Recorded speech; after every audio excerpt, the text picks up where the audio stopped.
पुंडलिक वरदा हरी विठ्ठल श्री ज्ञानदेव तुकाराम.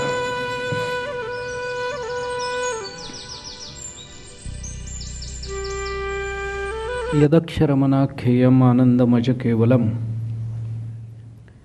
श्रीमन्निवृत्तिनाथ इति ख्यातं दैवतम् आश्रये.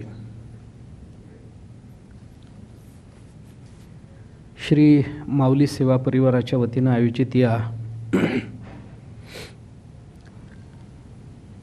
प्रवचनमालेच्या दुसऱ्या वर्षाच्या प्रथम सत्राला आपण आरंभ करतो आहोत.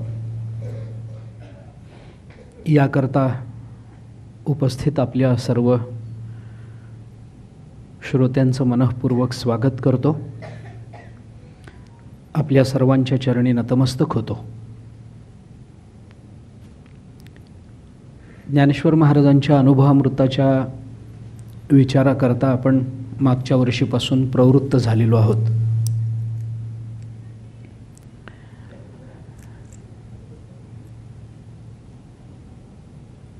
कोणतीही फारशी मोठी प्रस्तावना न करता आपण विषयाकडे प्रवृत्त होऊया. अनुभवामृत हा ग्रंथ तात्विक ग्रंथ आहे. याला सिद्धानुवाद असं म्हटलं जातं. या ग्रंथामध्ये ज्ञानेश्वर महाराजांनी आत्मस्वरूपाच्या जाणीवेकरता आवश्यक असणाऱ्या विचार प्रवाहाचं चिंतन केलं आहे. त्याकरता ज्या भूमिका आपल्या ठिकाणी सिद्ध व्हाव्या लागतात, आत्मस्वरूपाच्या यथार्थ जाणीवेकरता आणि दर्शनाकरता जी अधिकार संपन्नता साधकाच्या ठिकाणी असणं अपेक्षित आहे, ती अंतःकरण शुद्धी ही प्राथमिकता डोळ्यासमोर ठेवून विचारांची सूक्ष्मता सिद्ध करण्याकरता, त्या विचाराला त्या बुद्धीला सूक्ष्मता येण्याकरता जे विचार अत्यावश्यक मानले जातात, अपरिहार्य मानले जातात,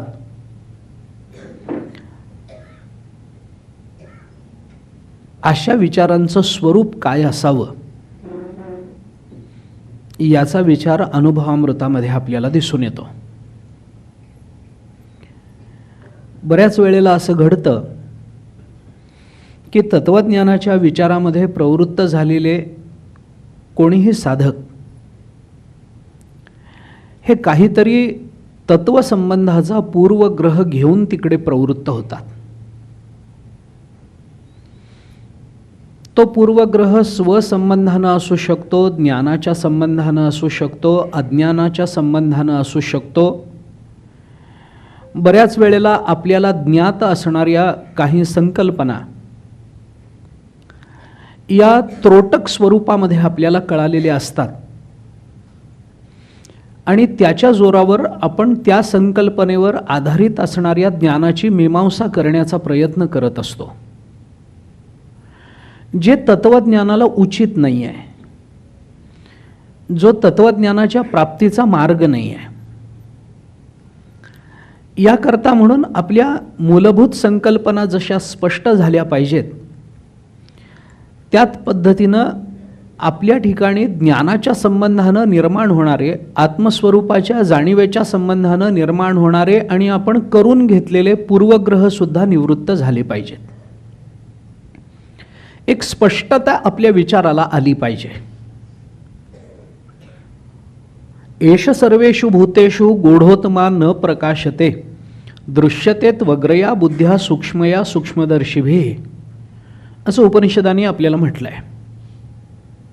परमात्मा सर्व व्यापक आहे, सर्व भूतांच्या अंतर्यामी असला तरी सुद्धा त्याला अत्यंत सूक्ष्म दृष्टीनं पाहता येतं आणि ती दृष्टी किंवा ती बुद्धी सूक्ष्म होण्याकरता आत्मावारे द्रष्टव्य श्रोतव्यो मंतव्यो निदिध्यासितव्यो मैत्रेयी हा याज्ञवल्क्यांनी आपल्या पत्नीला मैत्रेयीला केलेला उपदेश आणि त्याच्यामध्ये श्रवण मनन आणि निदिध्यासन यांची असणारी अत्यावश्यकता अपरिहार्यता या सगळ्या गोष्टीचा विचार एकत्रित रूपानं जर आपल्याला कुठे पाहता येत असेल तर तो अनुभवामृतामध्ये पाहता येतो. श्रवण झाल्यानंतर मननाकरता आवश्यक असणाऱ्या उत्पत्ती आणि उपपत्तीचा विचार, त्या उपपत्ती करता ते समजावून घेण्याकरता मनन आपल्याला करता यावं याच्याकरता आवश्यक असणाऱ्या दृष्टांताची योजना, की ज्या मननामध्ये उपपत्ती अपरिहार्य आहे, ज्या मननामध्ये उपपत्ती स्वीकारल्याशिवाय आपल्याला निश्चयात्मक अशी भूमिका घेता येत नाही, मननातून निधिध्यासनाकडे जाण्याकरता ज्या दृष्टांताची आवश्यकता असते असे दृष्टांत प्रपंचामध्ये सगळ्यांनाच कळतात, समजतात आणि प्राप्त होतात असं नाही आहे. दृष्टांत अनुभवातून येतात हे खरं असतं, पण सगळ्याच पद्धतीचे अनुभव घेण्याकरता आपलं जीवन पुरेसं असतं किंवा त्या अनुभवांना आत घेण्याकरता कायमस्वरूपी आपल्या बुद्धीचे दरवाजे उघडेच असतात असं आपल्याला म्हणता येत नाही. त्यामुळे आपल्या प्रपंचाकडे बघण्याच्या आपल्या मर्यादित परिच्छिन्न अशा दृष्टीनं जे दृष्टांत आम्हाला प्राप्त होतात, अनुभवता येतात, ते सगळेच दृष्टांत आमच्या मननाकरता उपयुक्त असतात आणि वापरता येतात असं होत नाही. याकरता म्हणून दृष्टांताकडे बघण्याची सुद्धा, आलेल्या अनुभवाकडे बघण्याची सुद्धा एक पारमार्थिक नजर कशी असली पाहिजे याचा वस्तुपाठ आणि त्या दृष्टांताचं वैविध्य आणि त्या दृष्टांताच्या उपपत्तीतून निधिध्यासनापर्यंतचा प्रवास कसा असावा याच्याकरता तत्वज्ञानातल्या मराठी सारस्वतातला आदर्श ग्रंथ कोणता असेल तर तो अनुभवामृत आहे. या ग्रंथामध्ये ज्ञानेश्वर महाराजांनी आत्मस्वरूपाच्या भूमिका निश्चित केल्या आहेत.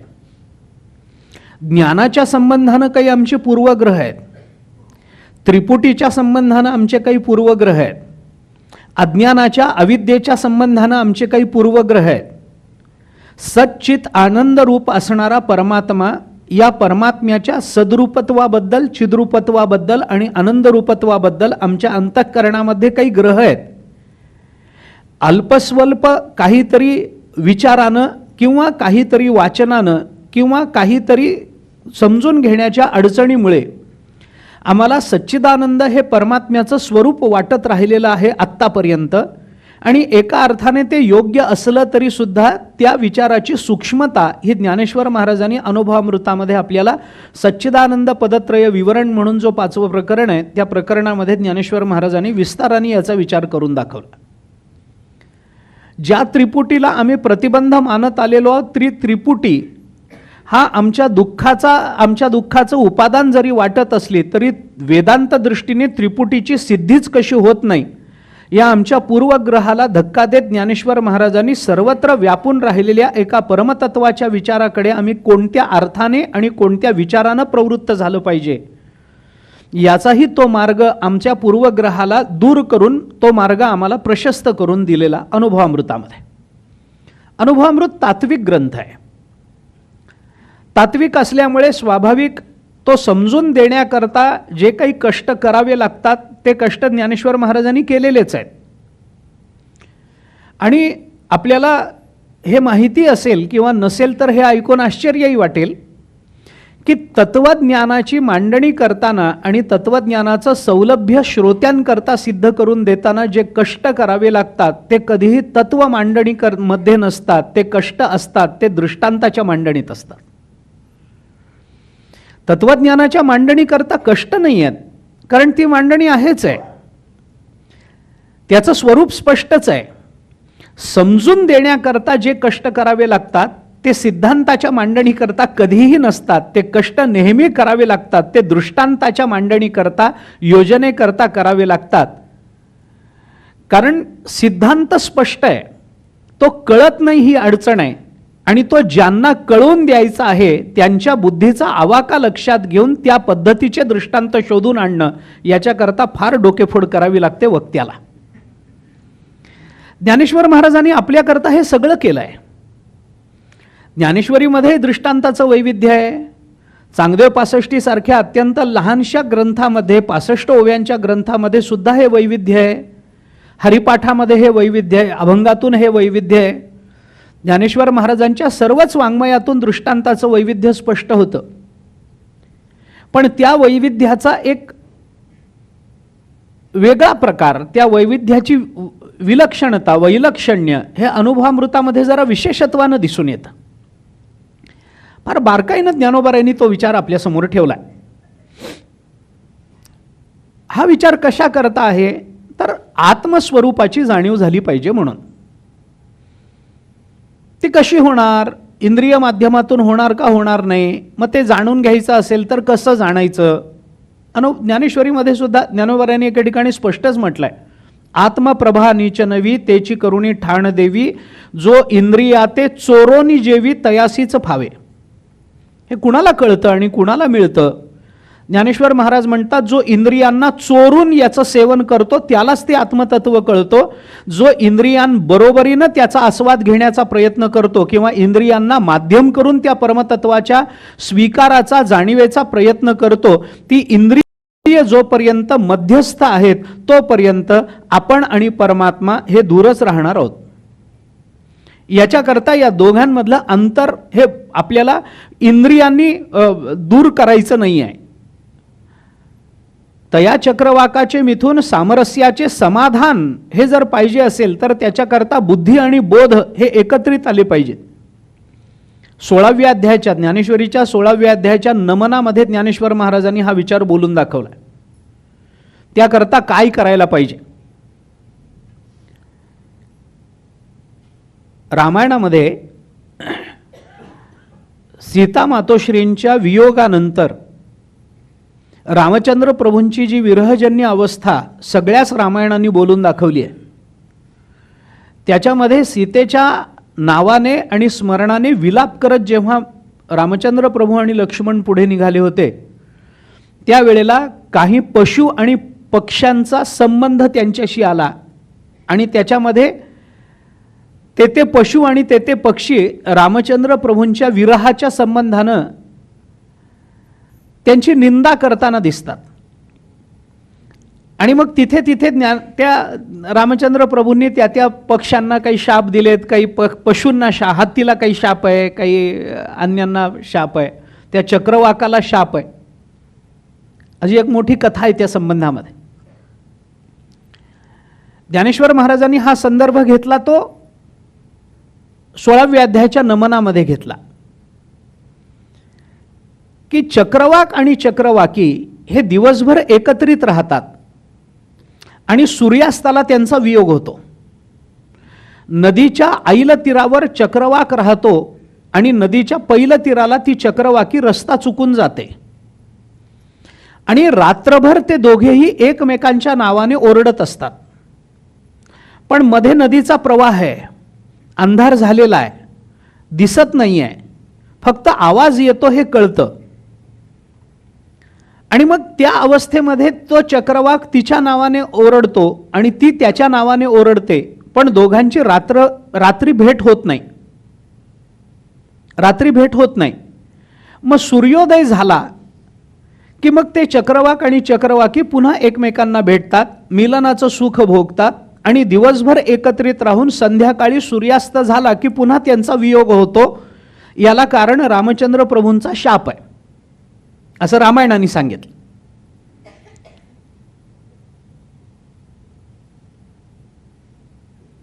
सांगतोच, सीतेच्या वियोगाने रामचंद्र प्रभू आणि लक्ष्मण पुढे निघालेले असताना एका झाडावर चक्रवाक आणि चक्रवाकी बसलेले आहेत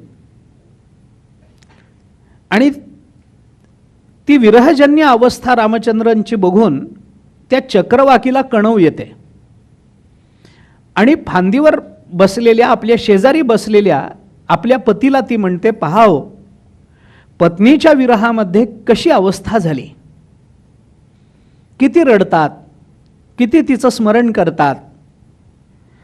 तिच्या वियोगामुळे त्यांना दुसरं काही सुचत नाही आहे. तिच्याच नावाचा आलाप करतात, विलाप करतात. किती वाईट अवस्था झाली, बघवत नाही त्यांच्याकडे. इतका म्हणून रामचंद्र प्रभूंच्या विरहाच्या वेदना तिने बोलून दाखवलेल्या असल्या आणि इतक्यावर जर ती थांबली असती तर पुढचं रामायण कदाचित घडलं नसतं.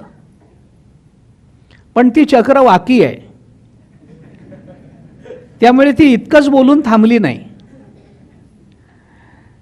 तिने आपल्या पतीला असं विचारलं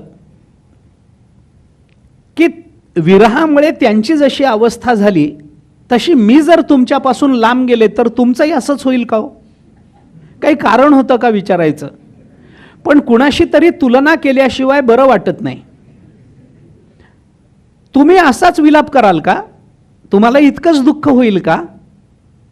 असं जेव्हा तिने आपल्या पतीला विचारलं त्यावेळेला तिच्या पतीनं असं सांगितलं की आपल्या स्त्रीला घरात एकटं सोडून नसलेल्या सोन्याच्या हरिणाच्या मागे लागायला मी काही रामासारखा मूर्ख नाही आहे. असं तो चक्रवाक पक्षी आपल्या पत्नीला बोलला. आणि दुर्दैवाने हे रामचंद्र प्रभूंनी ऐकलं. एकनाथ महाराजांनी याच्यावर फार सुंदर भाष्य केलंय. आपण भावार्थ रामायण वाचाल तर हा प्रसंग फार सुंदर रंगवलाय त्याने. हे रामचंद्र प्रभूंनी ऐकलं. स्वाभाविक त्यांना राग आला. एकतर दुःख झालेलं आहे, पत्नीचा वियोग आहे आणि या वियोगाला आपला मूर्खपणा कारण आहे हे एखाद्या पक्षाने सांगावं याचं देवाला वाईट वाटणं खूप स्वाभाविक आहे. त्यामुळे त्यांनी त्याला शाप दिला की माझ्या पत्नीच्या वियोगात तू माझी निंदा करत असशील, माझी टिंगल करत असशील तर मी तुला शाप देतो की तू सुद्धा तुझ्या पत्नीपासून वियोग पावशील. हे ऐकल्यानंतर ती जी त्याची स्त्री होती चक्रवाकी ती एकदम खाली उतरली, रामचंद्र प्रभूंसमोर आली आणि ती म्हणाली, अहो यांना बोलायचंच कळत नाही.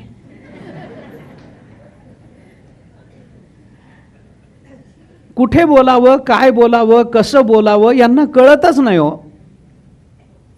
मी अनेक वेळेला समजावून सांगण्याचा प्रयत्न करते पण यांना कळत नाही.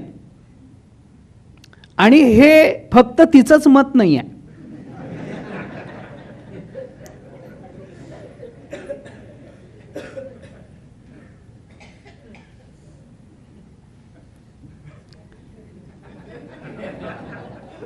मला माहित नाही कुणाकुणाला काय काय आठवलं.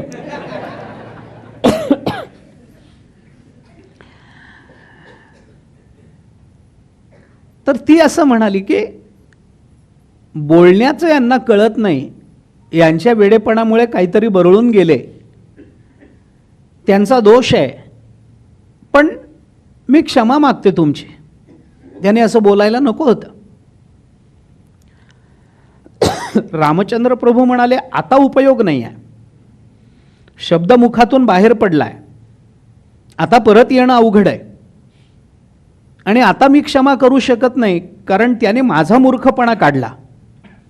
ती म्हणाली, तो त्यांचा वेडेपणा आहे, त्यांनी असं बोलायला नको होतं, पण त्यांना तुम्ही काही शिक्षा करायची असेल तर करू शकता, पण तुम्ही त्यांना दिलेल्या शापामुळे विनाकारण मला त्रास होतोय, कारण तुमचा शाप तू तुझ्या पत्नीपासून वियोग पावशील असा आहे. माझा काय दोष आहे? मी का पती वियोगाचं दुःख भोगायचंय माझा दोष नसताना? रामचंद्र प्रभू म्हणाले, बरोबर आहे, तुझ्यावर अन्याय करण्याचं काही कारण नाही आहे, कारण याला कळत नसताना सुद्धा तू त्याच्याशी लग्न केलंयस, एवढी शिक्षा तुला बहुतेक पुरेशी आहे. त्यामुळे मी थोडासा त्याच्यात बदल करून असं सांगतो की दिवसभर तुम्ही एकत्रित राहाल आणि रात्री वेगळे व्हाल. ज्ञानेश्वर महाराजांनी 16व्या अध्यायाच्या नमनामध्ये सूर्योदय झाल्यानंतर या जगतावर, जगतातल्या प्राणीमात्रांवर, जगतातल्या पुरुषांवर, जगतातल्या वेगवेगळ्या घटकांवर सूर्योदयाचा कोणकोणता परिणाम होतो याचा विचार करून आपल्या सद्गुरूंना सूर्य कल्पून, सूर्याचं रूपक करून एक फार सुंदर विचार 16व्या अध्यायाच्या नमनामध्ये मांडला.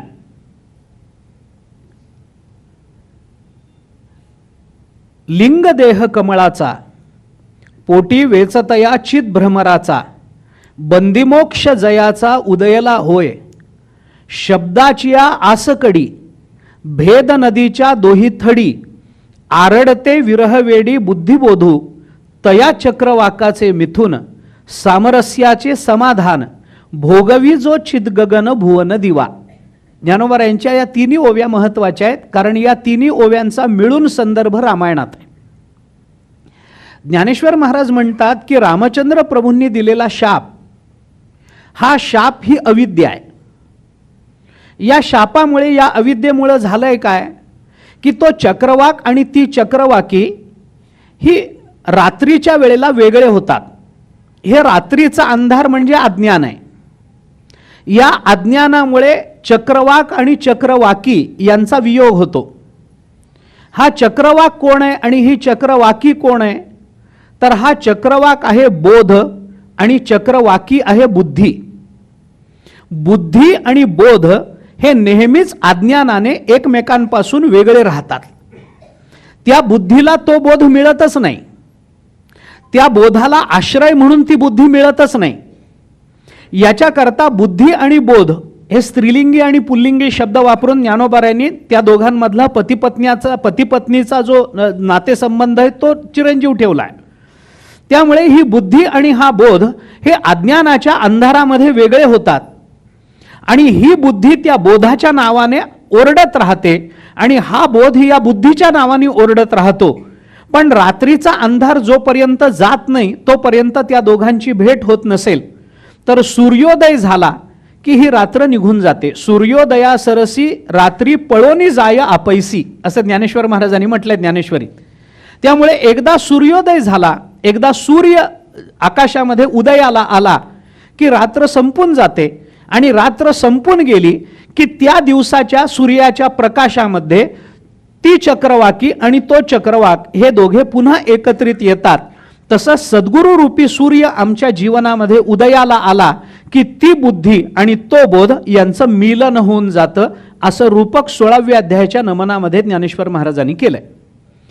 आता याच्यामध्ये आपण कुठून सुरू केला होता हा विचार की ज्ञानेश्वर महाराज म्हणतात इंद्रिय जोपर्यंत मध्ये आहेत आणि इंद्रियाचं माध्यम करून जर आपण त्या बोधाचा बोधाचा आणि बुद्धीचा एकत्रित आणण्याचा विचार करत असू तर ते होणार नाही. कारण इंद्रिय कधीच बुद्धीला बोधापर्यंत जाऊ देत नाही. इंद्रिय मदतनीस असली तरी सुद्धा इंद्रिय प्रतिबंधक होत असतात. मदत करणारे शेवटपर्यंत मदत करतात असं नाही, ते कधी कधी प्रतिबंधकही होतात. तशी इंद्रिय प्रतिबंधक होतात. मग काय केलं पाहिजे? त्या इंद्रियाला बाजूला करून आम्हाला त्या बोधाचा स्वीकार करता आला पाहिजे.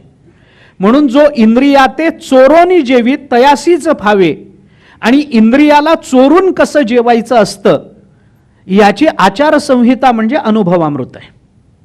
हे कसं जेवायचं, इंद्रियांना चोरून तो बोध आमच्या जीवनामध्ये कसा उतरवायचा, इंद्रियांचं माध्यम न करता आमची बुद्धी बोधरूप कशी करायची असते, याच्याकरता त्या बुद्धीला कोणती सूक्ष्मता आणायची, याच्याकरता ती बुद्धी कशी परिपक्व करायची, याच्याकरता त्या बुद्धीत प्रगल्भता कशी सिद्ध करायची, याच्याकरता ज्या गोष्टी विचारसंहितेमध्ये येतात त्या सगळ्या गोष्टींचं एकत्रीकरण या 10 प्रकरणामध्ये ज्ञानेश्वर महाराजांनी अनुभवामृतामध्ये करून ठेवलेलं आहे. ह्या अनुभवामृत नावाचा ग्रंथ तत्वबोध करून देणार आहे.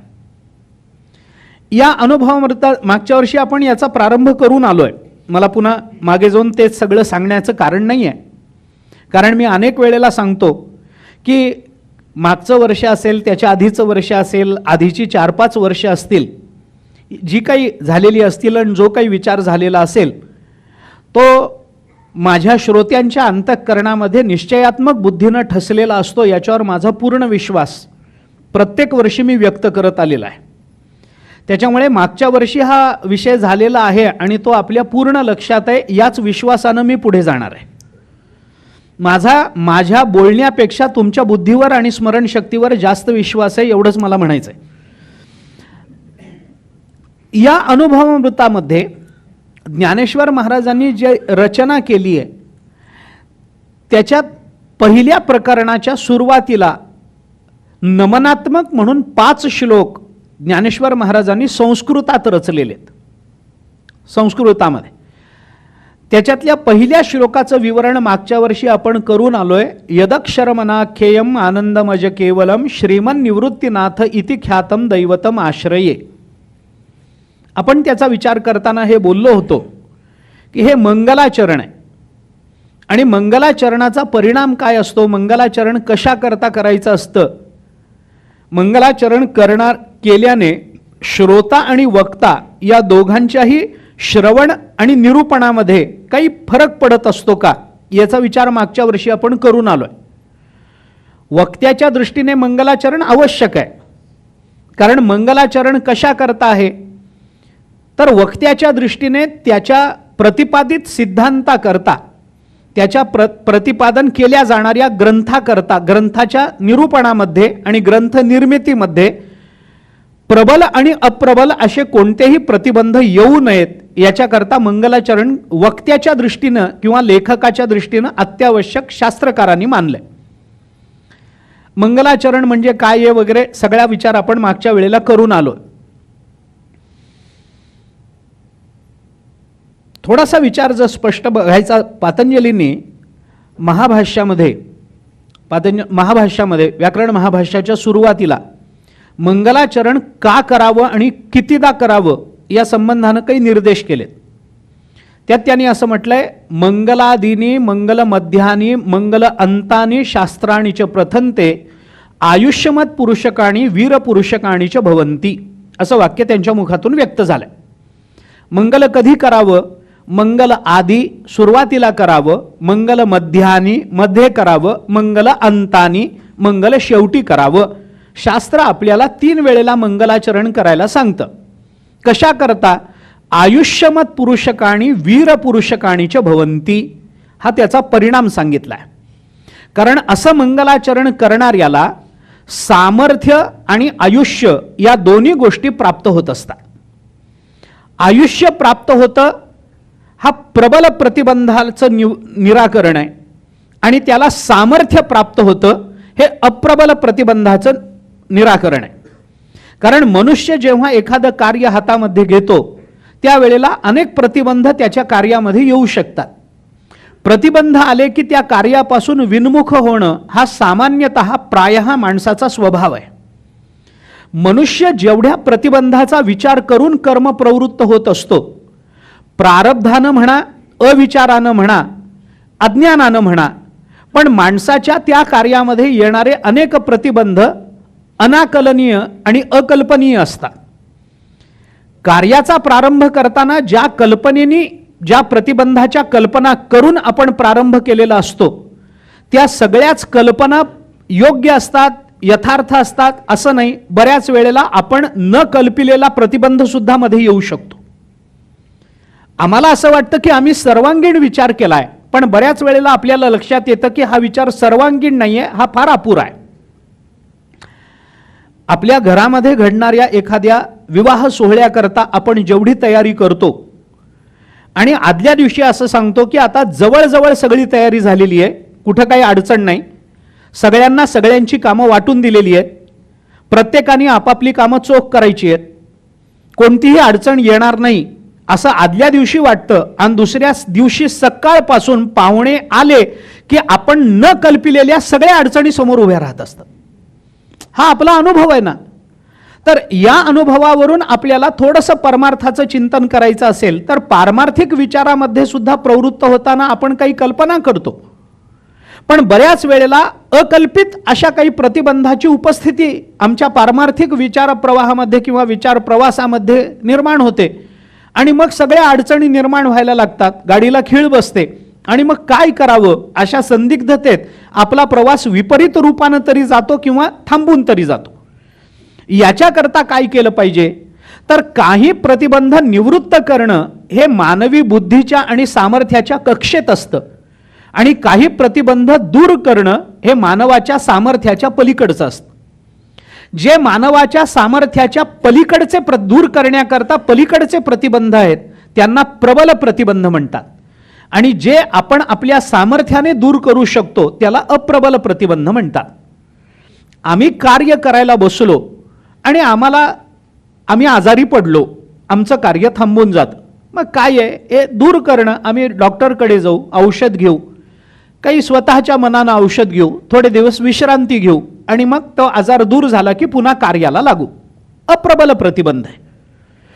आम्ही काम करायला बसलो, त्याख्यया लोके साक्षात विद्यायी शांकरी. साक्षात या पदाने मुख्य सामान्यीकरण्य झाले. बघा, विचार करून ऐकून ठेवा. घरी गेल्यावर शांत चित्तानं विचार करून बघा आणि मग आपल्याला चिंतनाने ते पटेल असा मला विश्वास आहे. आता गुरुरित्याख्यया लोके साक्षात विद्या ही शांकरी जयत्याज्ञा नमस्तस्यै दयार्द्रायै निरंतरम. हा विचार नंतर करू. तिथं तर सरळ सरळ जयत्याज्ञा असं म्हटलंच आहे. त्याच्यामुळे जयती हा पद आहेच आहे. याच्यात मंगलाचरण, जय जयकार झाला, नमन झालं, मंगलाचरण झालं, हे सगळं त्याच्यामध्ये येऊन जाईल. आपल्याला विचार त्या संबंधामध्ये असा करायचा आहे की ज्ञानेश्वर महाराजांनी या श्लोकामध्ये आपल्या गुरुला ज्ञानरूप असं म्हटलेलं आहे. ज्ञानरूपता.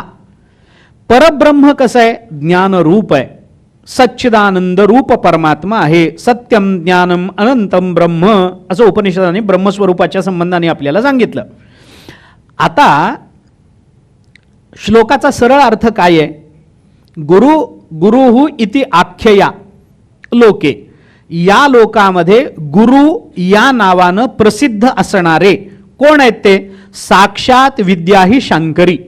हे गुरु या नावानं प्रसिद्ध असणारे हे दुसरे तिसरे कोणी नाहीत, हे साक्षात शांकरी विद्या आहे. आणि अशी जी विद्या आहे त्या विद्येचा आम्ही जय जयकार करतो. कोण आहे बाबा ती विद्या, कशी आहे?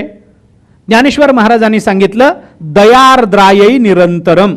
अत्यंत दयार्द्र म्हणजे अत्यंत दयाळू असणारी ही विद्या आहे. असे अत्यंत दयाळू असणारे विद्यारूपी जे श्री गुरु, जे शांकरी विद्या म्हणून प्रसिद्ध आहेत आणि शांकरी विद्येचा पुरुष अवतार आहेत, अशा सद्गुरूंचा आम्ही जय जयकार करतो, असा श्लोकाचा सरळ अर्थ आहे. आता विचार काय याच्यामध्ये, हा अर्थ झाला. पण गुरुहु इति आख्यया लोके, या लोक्यामध्ये गुरु या नावानं प्रसिद्ध असणारे. मागच्याही श्लोकामध्ये ज्ञानेश्वर महाराजांनी श्रीमन निवृत्तीनाथ इति ख्यातम, ख्यात असा शब्द वापरला. या श्लोकामध्ये ज्ञानोबऱ्यांनी गुरुहु इति आख्यया, पुन्हा ख्यात असा शब्द आलाच आहे. गुरु या नावानं प्रसिद्ध असणारे या लोकामध्ये ते कोण आहेत, ती साक्षात शांकरी विद्या आहे. आता गुरुची आणि परमात्म्याची ज्ञानरूपता एक आहे. परमात्मा ज्ञानरूप आहे आणि गुरु सुद्धा त्याच ज्ञानाचा मूर्त अवतार आहे. मग दोघांची सत्ता एक झाली, दोघांचंही स्वरूप एक झालं. काय स्वरूप आहे? ज्ञानस्वरूप दोघेही आहेत. परमात्मा ज्ञानस्वरूप आहे, गुरुही ज्ञानस्वरूप आहेत. त्यामुळे गुरु म्हणजेच परब्रह्म आहे. याच्यात आपल्याला कशाचाच बाध करायचा नाहीये, कशाचाच बाध नाहीये. ईश्वराला ब्रह्म ठरवताना ईश्वराने स्वीकारलेली साभास माया ही उपाधी ठरते आणि त्या उपाधीचा बाध केल्याशिवाय त्या ईश्वराला ब्रह्मरूप ठरवता येत नाही. पण गुरुच्या ठिकाणी कोणती उपाधी आहे? उपाधीचा विचार केला तर तिथं उपाधीचा निराश करण्याचं कारण नाहीये ना. अहो, त्यांचा देह सुद्धा उपाधी मानली गेली नाही. ईश्वराला साभास माया ही उपाधी आहे, जीवाला साभास अंतःकरण ही उपाधी आहे. साभास अंतःकरण ही उपाधी झाली की तो जीव झाला. साभास माया ही उपाधी घेतली की तो ईश्वर झाला. आणि असा जो ईश्वर तो कोण आहे? अरे ते परब्रह्मच आहे. मायाख्याया हा कामधेनो वत्सौ जीवेश्वरौ उभौ यथेच्छम पिबताम द्वैतम तत्वम तु अद्वैतमेवही. पंचदशिकारांनी विचार केला. माया नावाची एक कामधेनू आहे. त्या कामधेनूला 2 वासरं झाली. ऐका, माया नावाची कामधेनू आहे, त्या कामधेनूला 2 वत्स झाली. वत्सौ द्विवचन केलंय त्याला. वत्सौ जीवेश्वरौ उभौ, जीव आणि ईश्वर अशी त्या माया नावाच्या कामधेनूला 2 वासरं झाली. एका वासराचं नाव आहे ईश्वर आणि दुसऱ्या वासराचं नाव आहे जीव. का बाबा? कारण मायाच परब्रह्माला जीव बनवते आणि मायाच परब्रह्माला ईश्वर बनवते. पण माया परब्रह्माला जीव बनवताना साभास अंतःकरण ही उपाधी ठेवते आणि ती माया परब्रह्माला ईश्वर बनवताना साभास माया. आता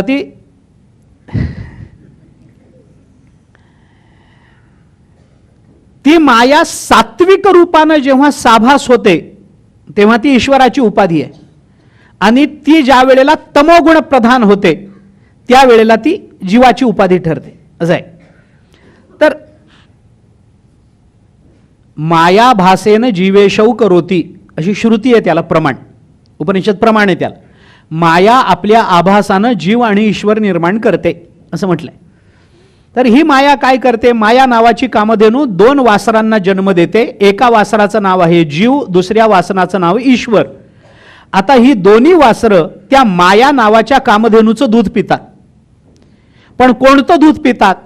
जीवही जे दूध पितो आणि ईश्वरही जे दूध पितो ते कोणते? यथेच्छम पिबताम द्वैतम. ते सगळं द्वैताचं दूध पितात. पण वास्तविक काय आहे? तत्वम अद्वैतमेवही. पण दोघांचंही अद्वैत आहे, कारण माया नावाची उपाधी गेली की ते जीवही ब्रह्माला सोडून राहू शकत नाही, ईश्वरही ब्रह्मस्वरूपाला सोडून राहू शकत नाही. म्हणजे ईश्वराची ब्रह्मरूपता, जीवाची ब्रह्मरूपता सिद्ध करण्याकरता माया नावाच्या उपाधीचा निराश करावा लागतो. आता प्रश्न असा आहे, सद्गुरू हे ब्रह्म आहेत हे ठरवण्याकरता कोणत्या मायेचा निराश करता? कारण सद्गुरूंना उपाधी नाही आहे, ते उपाधीच्या वेगळे आहेत. उपाधी त्यांच्यापर्यंत पोचत नाही. त्यांना अंतःकरण ही उपाधी नाही आहे, त्यांना माया ही उपाधी नाही आहे. कारण मोडोनी माया कुंजरू मुक्त मोतियाचा वगरू हे पुढे अनुभवामृताच्याच दुसऱ्या प्रकरणामध्ये सद्गुरूंच्या संबंधानं ज्ञानोबारायांनी बोलून दाखवलंय, ते पुढे येईल आपल्याला. त्यामुळे ते गुरु ज्या वेळेला ब्रह्मरूप म्हणून सिद्ध होतात त्यावेळेला मुख्य सामानाधिकरण्यानं सिद्ध होतात आणि ते मुख्य सामानाधिकरण्य ज्ञानाच्या भूमिकेत सिद्ध करावं लागतं. याच्याकरता गुरुरित्याख्यया लोके साक्षात हा शब्द वापरला. हे तात्विक चिंतन झालं. आता थोडं आपण खाली येऊ. संपलं हे. आता थोडं खाली येऊ. ज्ञानेश्वर महाराजांनी या श्लोकामध्ये आपल्या गुरूंना नमन केलंय, गुरूंना वंदन केलंय. पहिल्या श्लोकामध्ये वंदन करत असताना जो पूर्वार्ध आहे पहिल्या श्लोकाचा, अक्षर अनाख्येय आनंद अज केवल, इथं निर्गुण निराकाराचं वंदन झालंय, निर्गुण निराकाराचं मंगल झालं. आणि ते मंगल झाल्यानंतर सगुणाचं मंगल व्हायला पाहिजे की नाही? व्हायला पाहिजे.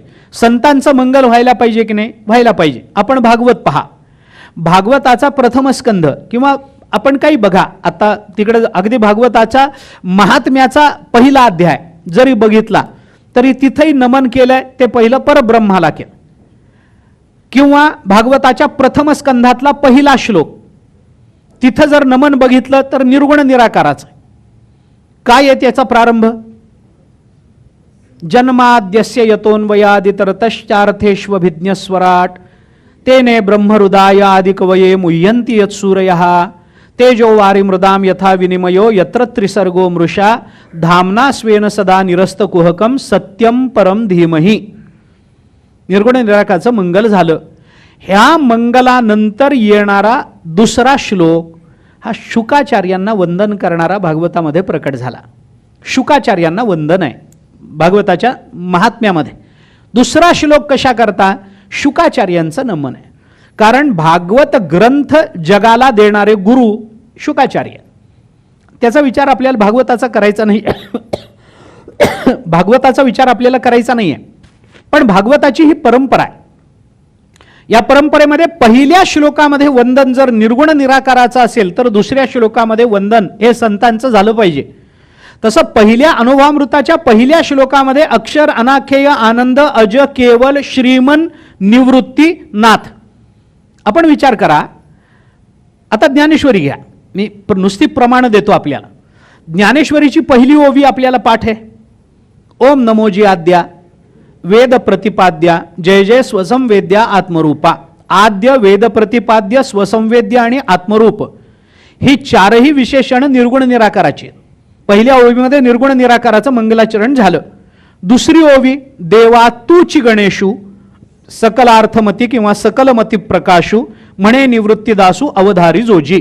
आणि मग त्या गणेशाचं सगळं नमन आपल्याला पुढं काय आहे, या ज्ञानेश्वरीच्या या पहिल्या अध्यायाचं हे गणेशाचं जे नमन आहे की नाही, या नमनाला एक स्वतंत्र अर्थ आहे. आपण विचार करून बघा. गणपतीचं नमन आहे. उपनिषदामध्ये गौण उपनिषद आहे, गणपती उपनिषद. गणपती उपनिषद म्हणजे अथर्वशीर्ष आहे, त्याला गौण उपनिषद म्हटलंय, म्हणजेच अथर्वशीर्ष आहे. या अथर्वशीर्षामध्ये 1-2 शब्द ज्ञानेश्वर महाराजांनी वापरले. काय वापरले? त्वम वाङ्मयः आणि पुढचा शब्द त्वम चिन्मयः. आपण वाङ्मय आहात आणि आपण चिन्मय आहात. हे जे संपूर्ण गणेशाचं नमन जे पहिल्या अध्यायात आलं ना, या नमनाच्या पहिल्या 2 ओव्या आणि या नमनाच्या शेवटच्या 2 ओव्या, या 4 ओव्या त्वम चिन्मयः याचा अनुवाद आहे. आणि या पहिल्या आणि शेवटच्या 2-2 ओव्या सोडून दिल्यानंतर मधल्या सगळ्या ज्या ज्ञानेश्वरीतल्या ओव्या आहेत ना, त्या त्वम वाङ्मयः याचा विस्तार आहे. मग याच्याकरता कसंही त्याच्यानंतर ते देवा तुची गणेशू सकलमती प्रकाशू म्हणे निवृत्तीदासू अवधारी जोजी, हे शब्द ब्रह्म अशेष, इथून वेदाच्या विचाराला प्रारंभ झाला तो शेवटपर्यंत ते सगळं वाङ्मय आहे. आणि हा वाङ्मय विचार, हा वाङ्मय गणेश बोलून झाल्याच्या नंतर ज्ञानेश्वर महाराजांनी चिन्मय गणेश सांगितला. चिन्मय कोण आहे? चिद्रूप कोण आहे? मग आद्या, वेद प्रतिपाद्या, स्वसंवेद्या, आत्मरूपा, हे निर्गुण निराकार चिन्मयत्व, आणि देवा तूची गणेशू सकलार्थमती प्रकाशू, हे सगुण साकाराचं चिन्मयत्व आहे. आणि याच नमनाच्या शेवटच्या 2 ओव्या, नमनाच्या अध्यायाच्या नव्हे, नमनाच्या शेवटच्या 2 ओव्या, अकार चरण युगुल, उकार उदर विशाल, मकार महामंडल मस्तकाकारे, हे तिन्ही एकवटले, जेथ शब्द ब्रह्म कवळले, ते मिया गुरुकृपा नमिले आदिबीज, हे आदिबीजत्वही चिन्मयत्वच आहे. पण मधलं सगळं जे आहे तो सगळा वाङ्मय गणेश आहे. तो वाङ्मयः त्वं चिन्मयः याचा विस्तार आपल्याला गणपतीच्या नमनामध्ये पहिल्यांदा दिसून येतो. पण हे करताना ज्ञानेश्वर महाराजांनी पहिल्या ओवीमध्ये निर्गुण निराकाराचं मंगलाचरण आणि दुसऱ्या ओवीमध्ये सगुण साकाराचं मंगलाचरण जसं केलं, आणि नंतर हे मंगलाचरण झाल्यानंतर मग शारदेचं नमन केलं. आता अभिनव वाग्विलासिनी जे चातुर्यार्थ कला कामिनी, ते श्री शारदा विश्वमोहिनी नमिली मिया. आणि हे नमन झाल्यानंतर शारदेच्या नमनानंतर जे नमन आलंय ते श्री गुरूंचं आलंय. नंतर सगळं गुरूंचं वर्णन आलं, गुरूंचं मंगलाचरण. म्हणजे ज्ञानेश्वर महाराजांनी सगुण निर्गुण निराकार, सगुण साकार आणि गुरु हा क्रम ठेवलाच आहे. आता अनुभवामृतामध्ये या, इथं विचार काय आहे तोच विचार आपल्याला इथं दिसून येतो. पहिल्यांदा मंगलाचरण कोणतं केलं? निर्गुण निराकाराचं. यद अक्षरम अनाख्येयम आनंदम अज केवलम झालं, हे सगळं झालं. हे निर्गुण निराकाराचं मंगलाचरण झालं. श्रीमन निवृत्तीनाथ इति ख्यातम, हे सगुण साकाराचं मंगलाचरण झालं. ज्याला श्रीमन निवृत्ती आणि नाथ या नावानं जे प्रसिद्ध आहेत, नाव आलं ना मग ते सगुण झालं. आणि असं सगुण साकाराचं मंगलाचरण झाल्यानंतर नंतर कुणाचं मंगलाचरण करावं लागतं? शारदेचं. शारदेचं आता अभिनव वाग्विलासिनी जे चातुर्यार्थ कला कामिनी, ते श्री शारदा विश्वमोहिनी नमिली मिया, हे झालं शारदेचं मंगलाचरण. मग हे शारदेचं मंगलाचरण अनुभवामृतामध्ये येताना कोणत्या अर्थाने आलं? गुरुहु इति आख्यया लोके साक्षात विद्या ही शांकरी, हे शारदेचं नमन झालं. शांकरी विद्या हे शारदेचं नमन झालं. आणि त्याच्यानंतर जर सद्गुरूंचं वर्णन येत असेल ज्ञानेश्वरीत, तर अनुभवामृतामध्ये या जयत्याज्ञा नमस्तस्यै दयार्द्रायै निरंतरम, हे सद्गुरूचं मंगलाचरण सुरू झालं. हे ज्ञानेश्वरी आणि अनुभवामृतामध्ये मंगलाचरणाची पद्धती आणि मंगलाचरणाचा क्रम हा दोन्हीकडे ज्ञानेश्वर महाराजांनी समान ठेवला आहे. आता इतर ग्रंथामध्ये आत्ता मी जात नाही. आता आपण ह्याच्या श्लोकाच्या अर्थाकडे येऊया. थोडंसं आपल्याला विचार जास्त करायचा आहे त्या संबंधामध्ये.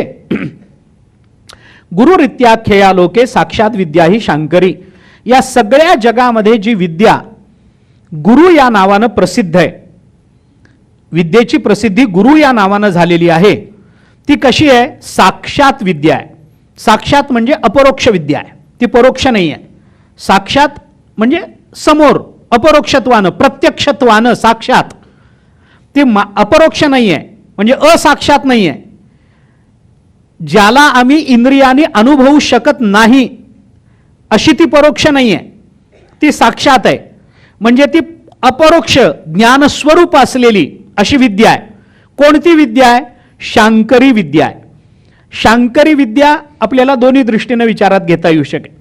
जगद्गुरु शंकराचार्यांचा विचार तिथं करता येतो आणि आदिनाथ गुरु सकळ सिद्धांचा म्हणून भगवान शंकरापासून ज्ञानेश्वर महाराजांपर्यंत चालत आलेली जी विद्या, तिलाही आपल्याला शांकरी विद्या असं म्हणता येतं. आत्ता विस्तार करत नाही मी त्याचा. त्या विद्येचा आम्ही जय जयकार करतो.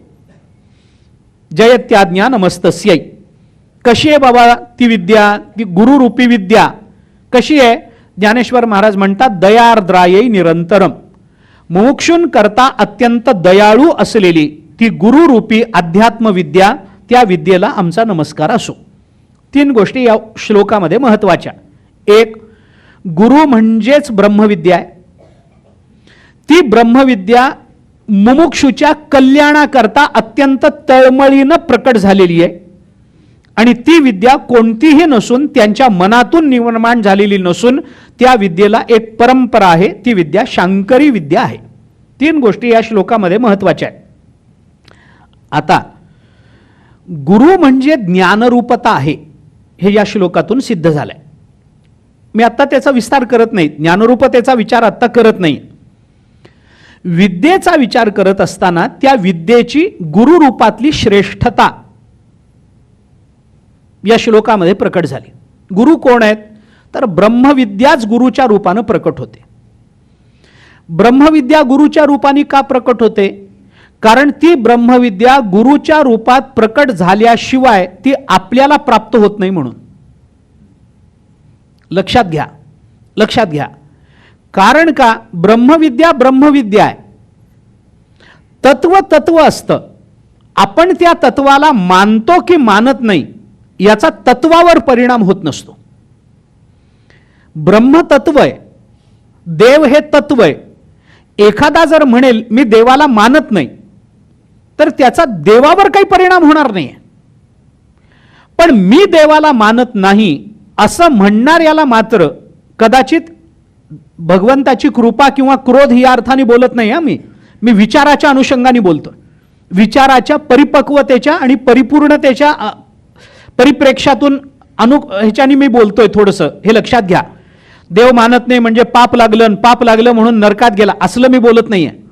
मी विचाराच्या अनुषंगानं बोलतोय, हे लक्षात घ्या. त्यामुळे एक परिपूर्ण आणि व्यापक संकल्पना आणि आश्रय, आधार, वैचारिक आधार जोपर्यंत आम्ही आमच्या जीवनाला मानत नाही ना तोपर्यंत विचाराच्या दृष्टीनं आणि विचाराच्या कारणानं, अपूर्णतेच्या कारणानं प्राप्त होणाऱ्या अनेक दुःखाला आम्हाला सामोरं जावं लागतं. माझी भाषा कठीण वाटते का? मला सांगत चला, बोलण्याच्या ओघात मला लक्षात येत नाही. कारण काय, बऱ्याच वेळेला अवघड भाषा बोलावी लागते, बोलली जाते, ती काही ठरवून होत नाही. पण श्रोते डोळे मिटून ती जेव्हा ग्रहण करण्याचा प्रयत्न करतात तेव्हा मग माझ्या मनात विकल्प येतात. म्हणून मी विचारतो आपल्याला, आपण वाईट वाटू देऊ नका, मला क्षमा कराल आपण. माझं म्हणणंच नाहीये काही, मी शब्दच वापरला नाही येतो. मी म्हणतोय डोळे मिटून ग्रहण करतात तेव्हा. मग मला हे कळत नाही की माझ्या भाषेनं समाधी लागली आहे का विषयच समाधी लावण्यासारखा आहे का अजून काही कारण आहे हे कळत नाही. म्हणून बोललो फक्त. मला अवघड वाटेल तिथं सांगत चला किंवा विचारत चला की हे कळलं नाही, पुन्हा एकदा सांगा, तर मी सांगण्याचा प्रयत्न नक्की करेन. कळणार नाही असं होणार नाही तुम्हाला. पण तरी याच्यामध्ये विचार काय आहे? तत्व न मानणं याचा तत्वावर परिणाम होत नसतो, कारण ते तत्व आहे, ते अबाधित आहे. कुणाच्या मान्या न मान्यावर त्याची सिद्धी नाही आहे. झालं. पण आम्ही जर ते मानत नसू तर त्या परिपक्व तत्वाला विचारानं न स्वीकारण्याने आमच्या विचारात जे दोष निर्माण होतात त्या दोषाचे आम्ही धनी होत असतो. मी देव मानत नाही, याच्याने मी नरकात पडतो की नाही हे मला माहिती नाही, पण देव ही परिपक्व परिपूर्ण अशी संज्ञा आणि भक्तिशास्त्राच्या दृष्टीनं कृपा करणारी अशी संकल्पना जर मी मानणार नाही तर माझ्या विचाराला आश्रय राहणार नाही, माझ्या विचाराला आधार राहणार नाही. दया कृपा या सगळ्या गोष्टीनं माझ्या जीवनामध्ये प्राप्त होणाऱ्या आनंदाला मी विन्मुख होईन आणि ही अपूर्णता जर माझ्या ठिकाणी राहत असेल तर त्याचा परमात्मा या संकल्पनेशी काहीही संबंध नसेल, कारण दोष माझा आहे. कशा करता मी आपल्याला हे सगळं बोललो की गुरु परमात्म रूप आहेत, ही गोष्ट खरी आहे. विद्या आता गुरु ज्ञानरूप आहेत, विद्यारूप आहेत. साक्षात विद्या ही शंकरी. कोण? गुरु या नावानं प्रसिद्ध असणारे, या लोकांमध्ये प्रसिद्ध असणारे कोण आहेत ते? अरे गुरु म्हणजे दुसरं तिसरं कोणी नाही, सद्गुरु म्हणजे साक्षात शंकरी विद्या आहे. म्हणजे शंकरी विद्या, विद्या म्हणजे ज्ञान, ते ज्ञान गुरुच्या रूपानं प्रकट झालेलं आहे असं ज्ञानोबारायांना म्हणायचं. गुरुचं वर्णन आहे, नमन आहे. गुरूंना ज्ञानरूप म्हटलंय. ते आहेत की नाही? आधीपासूनच आहेत. मी म्हणल्याने ते ज्ञानरूप होणार आहेत का? मुळीच नाही. मग का म्हणायचं? अरे त्याला वेदानी म्हटलंय म्हणून म्हणायचं. त्याला वेदाने, स्मृतीनं, श्रुतीनं तसे संकेत आपल्याला दिलेत म्हणून आपण त्याचा अनुवाद करायचा. गुरुचं मोठेपण नमनामध्ये मोठेपण सांगायचं असतं, मंगलाचरणामध्ये. आणि काय असतं, आता मी म्हटलं ना, मी थोडं खाली येतो. कोणत्याही गोष्टीची श्रेष्ठता ही जेव्हा सिद्ध करायची असते तेव्हा ती 3 गोष्टींवर अवलंबून असते. कोणत्याही गोष्टीची श्रेष्ठता, मोठेपणा सिद्ध करायचा असेल तर त्या गोष्टीचा मोठेपणा कसा सिद्ध करणार, त्या तत्वाचा मोठेपणा कसा सिद्ध करणार, 3 गोष्टींवर अवलंबून असतो. वेदांतांनी त्याचा विचार केलाय. विषयतः श्रेष्ठता असली पाहिजे, प्रमाणतः श्रेष्ठता असली पाहिजे आणि फलतः श्रेष्ठता असली पाहिजे. 3 गोष्टी असतात. तो विषय मोठा असावा, त्याला दिलं गेलेलं प्रमाण मोठं असावं आणि त्या मोठ्या असणाऱ्या तत्वाच्या उपासनेचं फलही मोठं असावं. 3 गोष्टी. कोणत्याही गोष्टीची श्रेष्ठता, माणूस मोठा आहे हो असं जेव्हा आपण व्यवहारामध्ये म्हणतो ना, तेव्हा समोरचा माणूस पहिला प्रश्न असा विचारतो, कोण म्हणतं? आमका माणूस फार मोठा आहे. कोण म्हणतं? नाही अमके अमके, हां ते म्हणतात ना, मग असेल मोठा. काय झालंय? प्रमाणतः श्रेष्ठता झाली. मी कुणाचं तरी प्रामाण्य देतोय, प्रामाण्य देतोय. आपण म्हणतो अमका माणूस फार मोठा आहे हो. कशावरून? त्यांनी करोडो रुपयाचं दान केलंय, गरीब माणसांना त्यांनी फार चांगल्या अवस्थेला नेऊन पोचवलंय, त्यांनी अमुक केलंय, त्यांनी विद्यार्थ्यांकरता अमकं कार्य केलंय, त्यांनी स्त्रियांकरता हे केलंय, त्यांनी पुरुषांकरता हे केलंय, त्यांनी पाणपोई उभी केली आहे, त्यांनी अमुक केलंय, त्यांनी तमुक केलंय. हे जेव्हा आपण म्हणतो ना, साधकांकरता अमुक केलंय, तमुक केलंय, मग त्याचं कर्तृत्व ज्या वेळेला आम्ही मांडतो लोकांसमोर, जाऊन बघा तुम्ही, सगळ्या ठिकाणी त्यांचं नाव सांगितलं जाईल. आणि हे सगळं जे आपल्याला सुखसुविधा आज दिसत आहेत ना, ते त्यांच्यामुळे आहेत हा, असं म्हणून सांगितलं की माणूस म्हणतो असेल, तसा असेल तर मोठा माणूस आहे. हे काय झालं? विषयतः श्रेष्ठता आहे. आणि ज्या वेळेला आपण म्हणतो ना की आमका माणूस फार मोठा आहे हो, त्यावेळेला समोरचा माणूस विचारतो कशावरून? मला इतकी अडचण होती पण क्षणार्धात त्यांनी अडचण दूर केली. ही फलतः श्रेष्ठता झाली. कोणत्याही व्यक्तीचं मोठेपण, कोणत्याही तत्वाचं मोठेपण जेव्हा आपण आपल्या भूमिकेच्या आधारानं, आपल्या भूमिकेवरून पाहत असतो, त्यावेळेला 3 पद्धतीनं त्याची सिद्धता व्हावी लागते. विषयतः, प्रमाणतः आणि फलतः. ज्ञानेश्वर महाराजांनी या श्लोकामध्ये आपल्याला सद्गुरूंचं मोठेपण सांगितलंय. सद्गुरू ज्ञानस्वरूप आहेत. ती साक्षात शंकरी विद्या आहे. साक्षात म्हणजे डोळ्यासमोर प्रकट झालेली विद्या आहे. म्हणजे ज्ञानाला जर माणसाचा आकार घ्यावा असं वाटत असेल तर तो आकार म्हणजे सद्गुरू आहेत, हे सांगण्याचं तात्पर्य.